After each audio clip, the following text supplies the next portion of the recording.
dabalatee kaapportaarraan waa hedduu uffatee gaabii irraan dabalatee deemuun haala qilleensaa dirqisiisa. Garuu hawaasichi akkamiin ilaala? Namni gammoojjii nama baddaadhaa ka huccuu hedduu qabu gaa arge akka gowwaatti ilaala. Warri baddaa immoo akka nama huccuu hedduu hin qabne akka salphaatti ilaala jechuudha. Kanaaf kana akkamitti murnoonni akka fayyadaman irra deemnee ilaaluun barbaachisaadha. Qabsoon kun hoggaa eegaltu darbe Torontootti dhiyeessaa ture na fakkaate. Qabsoon kun hoggaa eegaltu revival stage jennu irraa eegale. Dadammaqiinsa irraa eegale. Ummanni keenya akka wal beeku, akka wal baru, akka jabaatee dhufu gochuu irratti hojii hojjetamaa ture. Deengadda kaasanii ture. Garuu torbaatamoota keessa qaroomina qofaa miti kataa ture. Qaroomina qofaa miti yookiin immoo uummata dadammaisuu oromummaa dagaayisaa dalagaa ture. Cinaa biraatiin immoo waan oromummaa quucarsaa qancarsaaf qoqqoodaa dalagaa ture. Sochiileen positively contribute godhan akkuma jiranitti kun immoo jiranii jechuudha. Keessattuu eega qabsoon jaarmee siyaasaatiin hoogganamu torbaatamoota keessa maddee gara fuulduraa dhufee booda yeroo duraatiif Oromoon wal dorgomuu eegalee jechuudha. Aangoo irratti aangoo hooggansa jaarmaa irratti wal dorgomuu dhufuun keessattuu immoo hoogganoonni ciccimoon torbaatamoota keessa nurraa dhumuun hoogganoonni bakka saniin hin madaalle ol bahuun efficiency hooggansa leadership efficiency hir'isaa waan deemeef namni immoo waan dalage waaga agarsiisuu gaafa dadhabe loyalty efficiency osoo hin ta'in loyalty amanamummaan sadarkaa itti nama walitti fiduurra waan ga'uuf qabsoo Oromoo keessatti sadarkaa hoogganaati irraa kaasee murnummaan dhalachaa dhufu murnummaan sun immoo naturally default position itti deema jechuudha. Default position hoggaa jennu kan hin reebu isiniin jee qoqqoodama uumamaa kan gosaa fi kan lafaatti deemuudhaan naannummaan dhalachaa dhufee jechuudha torbaatamoota keessa. Kanaaf saddeetamoota keessa qabsoon Oromoo qancaruu fi naannummaan dawarfiin ni shaakala. Gara tokkoon naannummaan qoqqoodamsi qabsoo quucarsaa qabsoon quucaruun immoo naannummaa fiid godhaa ture jechuudha. In the 80s waan dheengadda Facebook irratti akka paaltuu irratti dhugaa seenaa waan durarraa eegalee dhiigni Oromoo irra jigaa ture akka ta'e hubachuun barbaachisaadha. 91 booda immoo bifa ajaa'ibaatiin tokkummaa fi Oromummaan dagaaguu eegalan.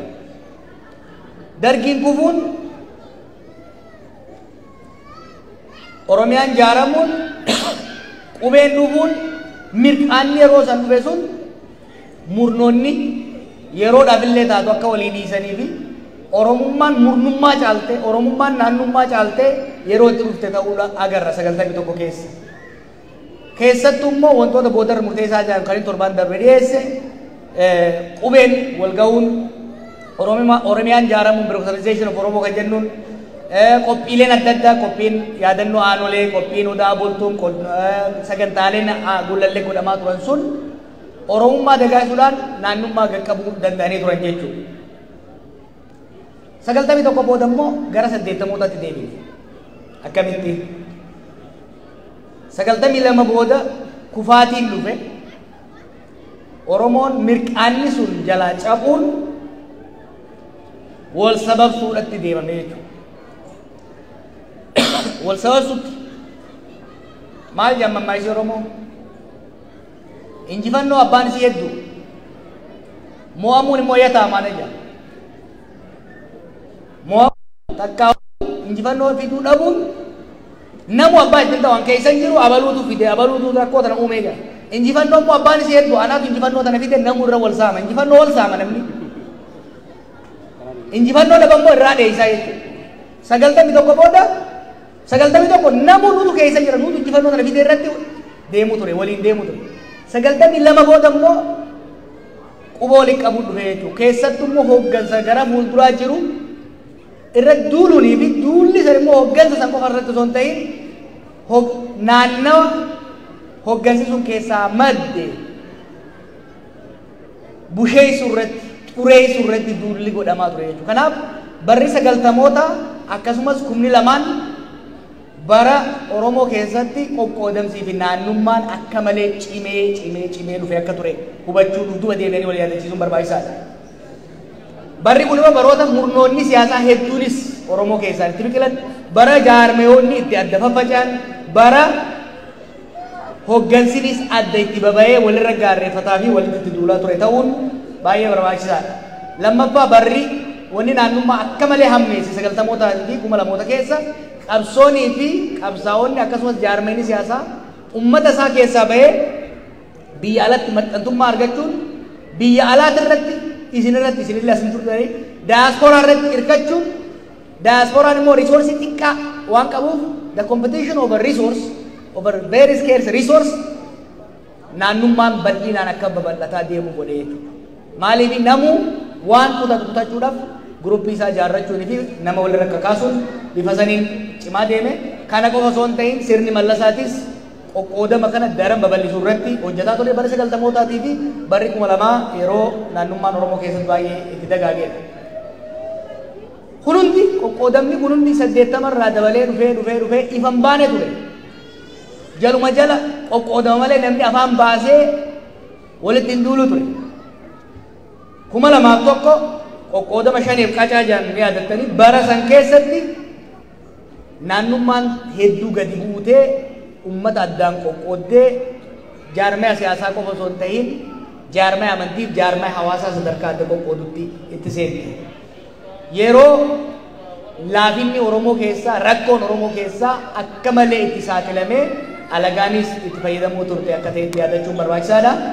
Mootummaan yeroo saniitis kanatti carraa fayyadamuudhaan aangoo fi dheereffachuu danda'e. 2008 inumaa ni hammaate.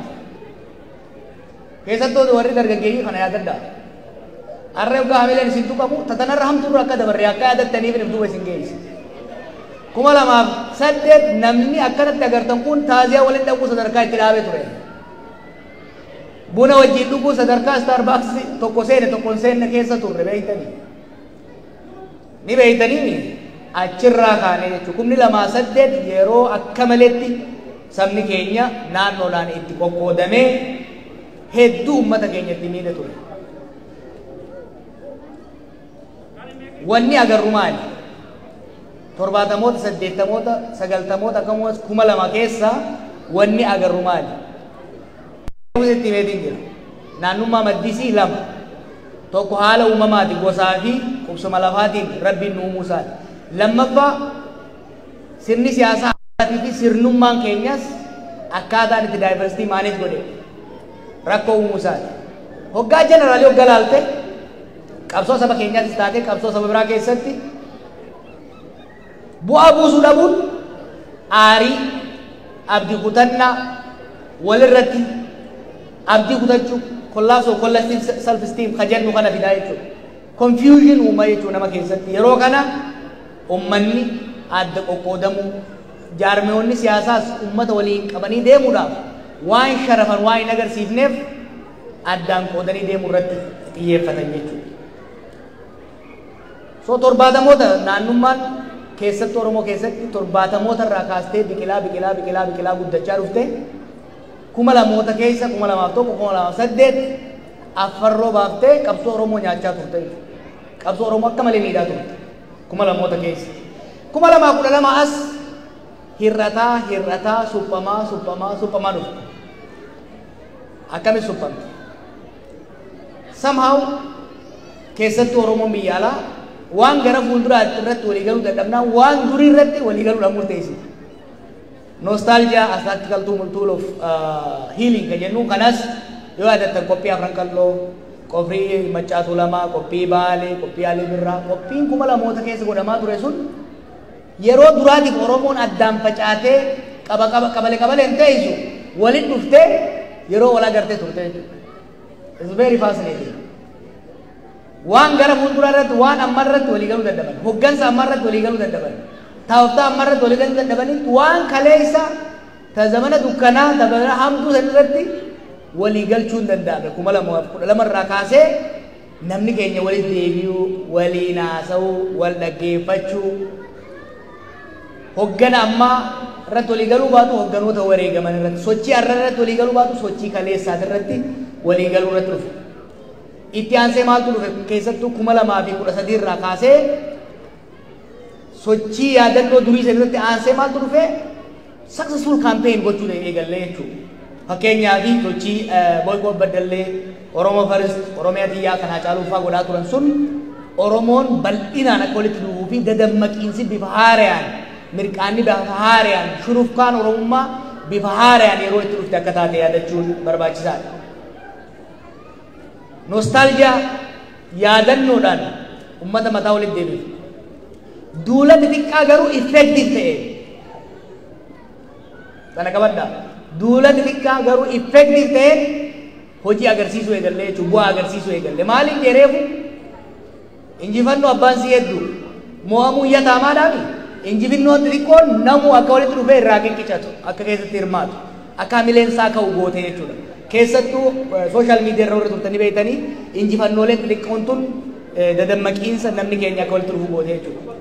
Sanboota Oromoo Pirotestii seene qabsoo qeerrootti seenne qabsoo qeerrootti waggaa seennu tokkummaan daran cime yeroodhaa gara yerootti injifannoon dabalaa dhufuudhaan Oromummaan gandummaa caalte Oromummaan naannummaa caalte Oromummaan murnummaa caalte itti baate akkasii zamana qeerroo sana. My point. Success hojiin cimee hoggaa deeme injifannoon hoggaa argatamee deeme tokkummaan ni cima Oromummaan ni cima. Gaafa dadhabbiin dhufe laafinni dhufe immoo qoqqoodamti ni dhufa gandummaan dagaagaa deemti. Hangamma wanni inni godhaa ture dubbe mana isin haa kennaa ture dubbi jabduu amman isin eegala. 2018 laaftutti laayyootti hin fudhatina. It is a watershed moment. Fuulduree Oromootiif Itoophiyaatiif barri akka murteessaan 2018. Tokkummaa keessoo keenyaatiifis itti fufiinsa biyya saniitiifis akka murteessaadha jee kaniin jala sararee haasa'uuf sababan qaba. Kana keessaa tokko 2018 dhimma naannummaaf gandummaa Oromoo irratti dhiibbaa inni godhe ilaaluun barbaachisaadha. Reefu maaliin jee hawaasummaan kamiyyuu primitive society jennuun society durii san ka wal keessa hin deemne ka karaa makiinaa keessa hin jirre ka bilbilli keessa hin jirre ka wal hin beeyne laga gamaa gamana hoggaa jiraatu bakka wal qunnamtiin hin jirretti they develop prejudice waan jennuun wal si'atu ummanni gama sadii sun badaadha ijoolleellee ittiin wal sodaachisaa turanii miti si fudhatanii siin deeman prejudice is natural ummanni wal hin beeyne tokko gamaa gamana taa'u waan walii waan hamtuu tiyoorimaan uummataa hoggaa deeme gaafa waan irra wal dorgomu resource gaafa dhufe gara walitti bu'iinsaatti dhufaa jechuudha. Prejudice itti deemaa jechuudha gara negative attitude uumuutti deema. Negative attitude sun immoo gaafa aangoodhaan walitti dhufu. Fakkeenyaaf gosti lama waggaa wal bira jiraatte gosa lamaan san keessaa tokko gaafa aangoo argate aangoo sanitti fayyadamee dantaa isaa olaantummaa isaa mirkaneessuudhaaf jibbaa'uu takkaa'uu rakkoo hubannaa kaleessa qabu san uummata irra fe'aa jechuudha. Kanaaf prejudice plus power brings discrimination. Elaa jaran qabsoo gaafa aangoon qabaate san gaafa aangoo qabsoo qofa ture sanis hoggansi hamma danda'etti nama naannoo isaa nama isa fakkaatuuf marsuudhaan ka biraa ofirraa dhiibuun qabsoo laaffisaa ture. Amma immoo aangoon murna tokko harka galee jiru. Murna tokko harka galuu sun immoo naannummaan kaleessa waluma abaaruu, wal qoqqooduu, addaan fagaachuu, walitti mufachuu turte sun gara wal miidhuutti ce'utti jirti jechuudha. Kana naa qabaddaa. Gaafa aangoon hin turre san leeccalloo xixiqqoo isin irraa butatuuf namni ol lola. Aangoo ittiin wal miidhullee hin qabu yoo dirreetti ol ajjeese malee. Amma garuu aangoon galuun carefully manage yoo goone malee naannummaa daran babal'isuu qofa osoo hin ta'in diinummallee fiduu akka danda'u hubachuun barbaachisaadha. Dabala durii san keessattuu 2018 dura state wanni jennuun mootummaa wanni jennuun aangoon siitii fi qabeenyi steetiin biyyattii sanis harka ormaa harka alagaa waan tureef yoo xiqqaate diina waloo qabne jechuudhaan Oromoo walitti fiduu hin danda'ama ture. Amma garuu sun hin jiru. diina wal irratti tokko ta'uullee baay'ee ulfaataadha jechuudha. Amma naannummaan irraa hedduu of eeggannoon wanni barbaachisuuf it could be very dangerous. Maaliif? Aangoon harka garee muraasaatitti naannoo tokko irraa dhufaniitti seene alligeeshinni jedhamu hamiif komiin jiru kun gara hamaatti guddachuu danda'a. San qofa osoo hin ta'in kaleessa tarii tooftaa qabsoota irratti hoggana qabsoota irratti adda baana ture. Har'a garuu waan irra wal lolu waan qabatamaa tangible power and resources jira jechuudha. Kun wal miidhuu bira dabree gara wal waraansaatti fiduu danda'a jechuudha. Kana hubachuu barbaachisaadha. San qofaa miti. Akkaataa gartuun aangoorra jiru diversity Oromoo keessa jiru kana itti fayyadamuu qofa osoo hin taane akkaataa warri sirna jijjiiruu barbaadu dubbii fireem itti godhee ittiin qabsaa'us naannummaa daran babal'isee gara civil wariitti geessuu danda'a. Geessaas akka jiru hubachuu barbaachisaadha. Naannummaan parochialism jennu kun Oromoo keessatti qofa miti saboota hedduu keessatti Irish keessatti warra adda addaa keessatti mul'ataa ture warra ollaa keenya keessatti ni jira.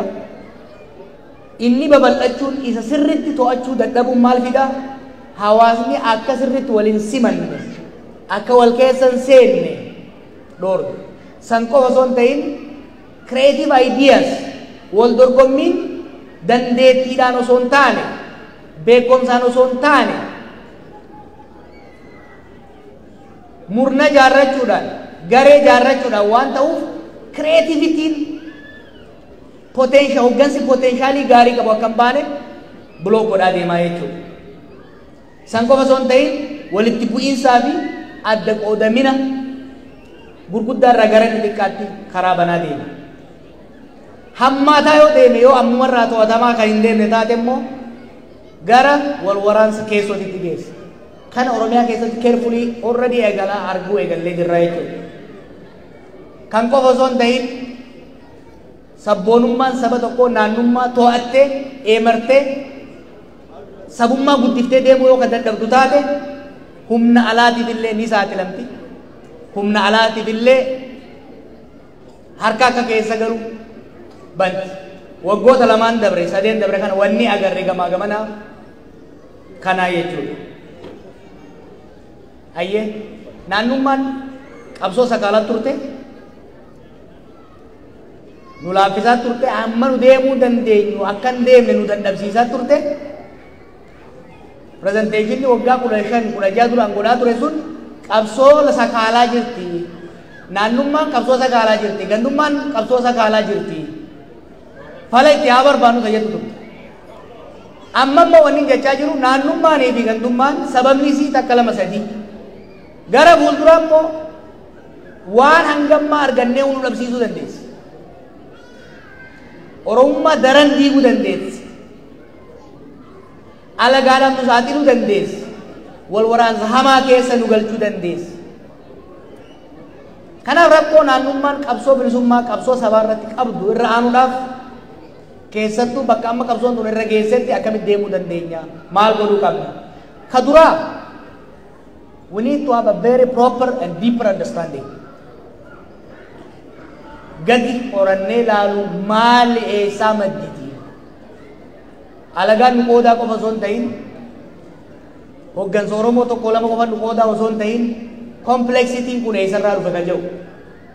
Hawaasni tokko walqunnamtiin isaa waliin haasa'in isaa cimaa yoo hin ta'in rakkoo wal hubannaa stereotype jennuudha uumamaa. Kuni negative attitude takka prejudice uumaa deema. Prejudicein keessattuu hoggaa resource irratti wal dorgommiin dhufte. Aangoo irratti wal dorgommiin hoggaa dhufte gara wal jibbaatitti dhufa. Jibba takkaahu tuffii irratti aangoon hoggaa dhufte immoo gara loogiititti nama geessa. Loogiin immoo gara wal waraansaatti nama geessa jechuudha. Tokko kana. Lammaffaa saba Oromoo miliyoona meeqa geessan saba rabbiin beeka. Amatu immoo dabala. Jaatama jennee sanumaa fudhanne. Oromoo miliyoona dila kana qofa dhiisaati sabni miliyoona takkaatu Rabbiin hoggaa uumu gosa gosaan uumeeti lafa adda addaarra uume. In any society, diversity is a fact, it's natural. Diversity balleessuun hin danda'amu. Gosa balleessuun hin danda'amu. Amantii balleessuun hin danda'amu. Baddaa gammoojjii kaabaa kibba bahaadhiyaa balleessuun hin danda'amu. Dongorri keessattuu naashinaalizimii maddi isaa gara bitaarraa leeftirraa ta'e uumu garaagarummaa uumamaan jiran kana akka waan hin jirreetti of amansiisuudhaaf yaaluudha. Garaagarummaan akka jiru. Diversity yeroo hundaa uummata keessa akka jiru. Diversity balleessuun akka hin dandeenye manage gochuu malee. Canada is a prime example. Manage gochuu malee balleessuun akka hin dandamne amanee fudhatuu qaba. Hoggansi kan hawaasaas kan amantii irra jirus kan hoggansa siyaasaa irra jiru jechuudha. Hojiin dura maddumarraa rakkoon wal hubannaa rakkoon guddaa kan uumamu gareelee jidduutti rakkoon information hoggaan jiran information flow cimsuudhaan hawaasni akkanatti dhufee akka waliin mari'atu gochuudhaan rakkoon wal si'annaa akka uumamne gochuudhaan hojiin dura hojjetamaa jechuudha. Kalammata isin kan godhuu qabdan waan gosa takka irratti naannoo takka irratti hawaasa takka irratti murna tokko irratti jibba godhamu dura dhaabbachuun hojii biraati. Sadarkaa intellectuality sadarkaa hoggansaatti immoo hojiin hojjetamuu qabu. Saalfii ta'uu hin qabu. Islaama, Kiristaana, Arsii, Wallagga, Shawaa, Maccaa, Tuulama, Boorana, Bareedu ta'uun akka waan qaanyiitti ilaalamuu hin qabu. It's a fact. Kana qofa osoo hin ta'in namni walitti qottisu akka walitti qottisu akka wal dhidhiibus dho'isaa miti. Dhodho'isuu miti. Dhodho'isaan maaliin fayyiftu jedha. Gadi baasanii irratti haasanii furmaata irraa barbaadu barbaachisa. Kabiraa sadarkaa jaarmaa hawaasaatti haa taatu jaarmaa siyaasaatti we have to practice fairness. Sadaffaan you have to empower underdeveloped communities. Yeroo baay'ee naannoo tokko lama sadii wal lola kanaaf gareelee biraa fiduudhaan baalaansii uumuun ni danda'ama. Karaan biraa saboonni successful ta'an internal parochialism takkaa'u internal fishery internal qoqqoodama keessoo kana irraa itti aanan national figure national narrative waan ta'e dhiyeessuudhaan fakkeenyaaf kaleessa bakka tokko dubbachaa ture waan Haayile Maariyaam Gammadaa fi Maamud Miffaa godhaa turan san ammas national figure uumuudhaan symbolism waan saba guutuu wal taasisu as baasaa deemuudha barbaachisaa. Inclusive narrative build gochuudhaan akkasumas to work towards just equitable and sustainable society. San I will explain a little more. Ela bakka amma jirrutti isin hin dho'isu. Sadarkaa hoggansaatti gadi buunee irratti ilaalaa jirra irratti ilaalla. Oromoon bakka amma jiru kanarraa tokko naannummaan saba kana diidee waan hangammaa argate akka dhabsiifne yoo ka barbaadde taate. Daranuu walitti nayitee Oromiyaaf Oromoo akka diine yoo ka barbaadde potenshaal guddaa qaba kana gochuudhaaf. Amantii ol naannootu Oromoo diiguudhaaf humna qaba. Kana hambisuu yoo ka barbaadu taate aangoon qabeenyi akkasumas dirqamni bifa fair and equitable namu akka gumaata isaatti akka humna isaatti waanuma warra Itoophiyaa irraa gaafachaa turre san Oromiyaaf Oromoo keessa practice gochuun karaa ittiin naannummaa to'atu. Warri negative ta'ee yeroo hunda nama walitti buusuu barbaadu ilmoon balaa yeroo hunda ni jirti.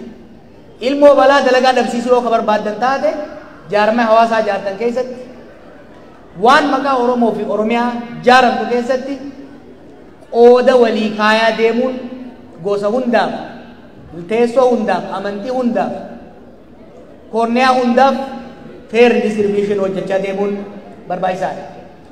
Keessattuu jaarmaaleen siyaasaa jaarmaaleen hawaasaa qaamonni mootummaa maqaa Oromootiin Oromiyaatiin socho'an hoggaati balbala bantee gasseentu Oromoo Oromiyaa fakkaachuun dirqama. Kuni qoosaa miti. Saba kana xaarii waggaa meeqatiin aarsaa waggaa meeqatiin Oromoo Oromiyaan ijaaramuu dandeesseerti. Kana cimsanii yoo katti deemuu barbaachisu taate dhodhoisuun hin barbaachisu. Wanni maqaa Oromoo Oromiyaa jaaramte loqota hunda calaqqisiisuu danda'uudha qabdi. Naannoo hunda calaqqisiisuu qabdi. Amantii hunda calaqqisiisuu danda'uudha qabdi. Nama waggaa dhufu keessatti akka calaqqeetti asa mirar keessatti farquu danda'uun karaa ittiin ilma balaa dalagaa dheessinu keessaa tokko jechuudha. little detail garuu hoggansi Oromoo warri mootummaarra jirus warri mootummaa ta'uu barbaadus hawaasninis we have to manage the competition between the three. Itoophiyaa kan cimpu saba sadii Oromoo, Amaaraa, Tigree waggaa 400 wallola sadeeniititu tokko tokko cunqursuuf deemuutu rakkoodha. Oromoo keessatti sadii jira maqaan dhaamoo sadii Arsii, Wallagga, Shawaadha. Sadeen kun addaan eeguu barbaachisa. Addaan eeguu sadeen addaan eeguu warra hafe immoo haqa isaanii eeguudha barbaachisa. Kuni barbaachisaadha.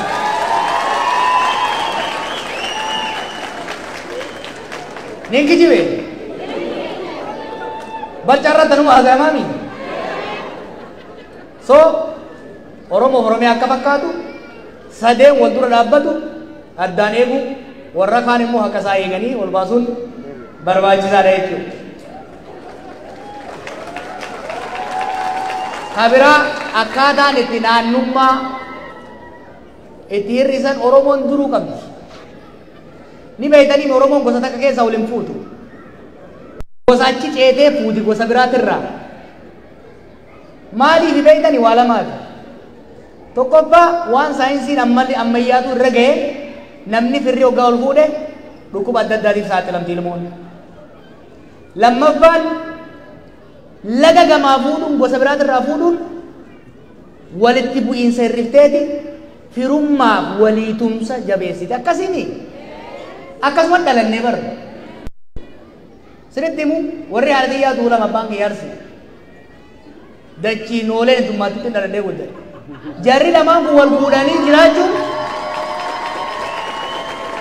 noolee gosa san hin baanu warra afran qalloo hunda noolee jedhanii nu biratti isanii galee.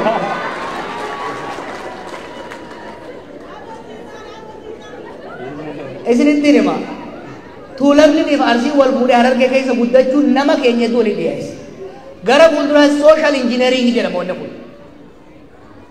Hamma danda'ametti walirra tarkaanfatanii fuudhuun amma faashina ta'ee dhufee jira waan bareedaadha. Gosti gamaa gamanaa wal fuudhuun encourage godhaa ilmoon ta'esan dubrii keessatti akka heerumu encourage godhina achi fagaatee haa fuudhu bareedaadha. Oromoo keessaa gosa achi fagoodha. Biyya tana yoo qomoo taate immoo Faranjiis Paakistaanis hunda yoo fuudhe bareedaa bira heddummeeffannaa jechuudha. Social engineering. Wanni biraa sabni hundumtuu Oromoo qofa osoo hin ta'in rakkoolee adda addaa kana keessa ni deema. Lammaffaa gara fuulduraa yeroo dhabe malee leenjii kennamuu jira. Hoggansa jaarmaa siyaasaatiifis, hoggansa hawaasaatiifis, dargaggooyyeetiifis diversity management irratti sensitive akka itti ta'an leenjii kennuun barbaachisaadha. Amma immoo seriously ta'uun barbaachisaadha. Aangoo murna Oromoo tokko harka waan seenteef murni aangoo qabate sun naannoo tokkotti galee aangoo fi tiisuudhaaf naannolee biraa akka hin miine discriminate akka hin goone irratti qabsaa'uunii fi aangoon sun Oromoo hunda akka tajaajilutti dirqisiisuun irratti qabsaa'uun akkaataa itti naannoo dura dhaabannu keessaayi. Wanni biraa naannummaa dhaabuu yoo barbaadan taate gandee safara keessanii irratti qabsaa'a. Namni Arsii tokko ka'ee hoggaa Wallagga irratti qushaasha haasa'u hunda caalaa kan nama sana afaan qabu nama Arsiidhaati. Gaafa namni Harargee tokko ka'ee nama Arsii irratti afaan dheerate ka dura dhaabbatee isa mormuu qabu nama Harargeedhaati. Namni Wallaggaa tokko ka'ee hoggaa Arsii maqaa xureesse ka dura dhaabbachuu qabu nama Wallaggaati. Gandee safara keessanii hidhadhaa.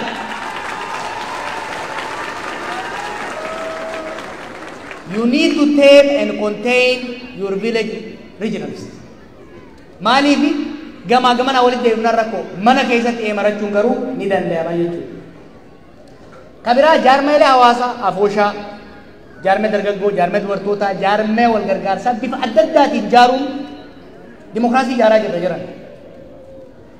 Jaarmeeleen akkasiin ijaaramuun gareen tokkos, naannoon tokkos, amantiin tokkos, qe'een tokkos qorii Oromootirraa dhiibamee akka nafni humna itti kenna.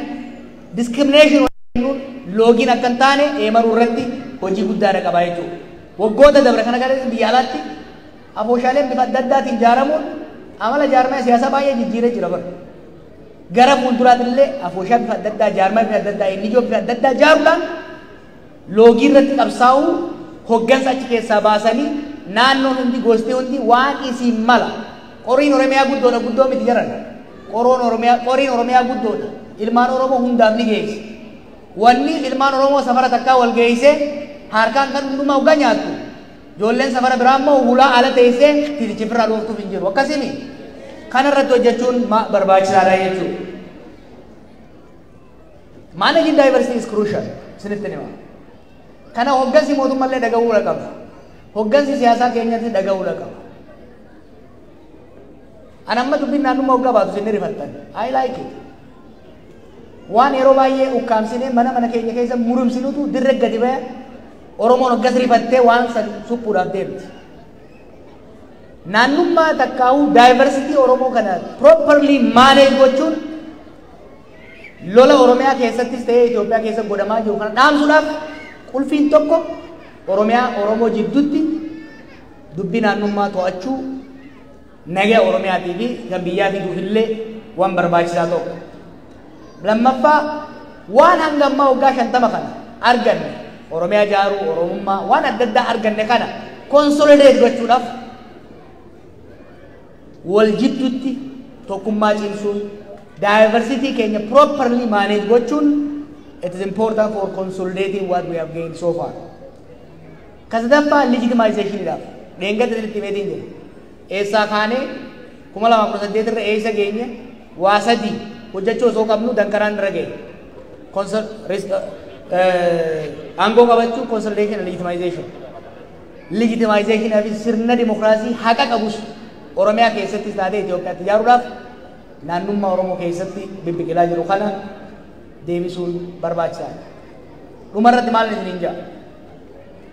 Hin sodaatinaa.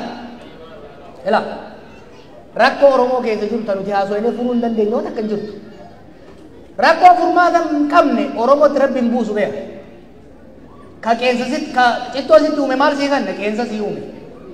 Kanaaf Oromoo keessatti hoggaa dubbiin gandaa kaate baaraguu osoo hin taane sababa isii ilaalanii sababni isiitis keessattuu yeroo amma jirru kanarratti aangooniif riisoorsiin dhufuu hubannee kun ammoo improperly fayyada hojiirra oollan loogiidhaaf hojiirra oollan garee tokko duroomsee garee biraa dhiibuu irratti hojiirra oollan Oromoo akka diigu beekuudhaan namu wal hubannaadhaan jallaqee fi to'achuudhaan walii obsuudhaan wal hubachuudhaan yoo ka deemnu taate gandummaa firraa gaqqabaa Oromummaa ol qabaa naannummaa gaqqabaa Oromiyaa gaqqabaa bakka garaa keenyaa ni keenyaan jaa galatoomaa taafte gaafi deebi tole deebinaa nagaa na dura.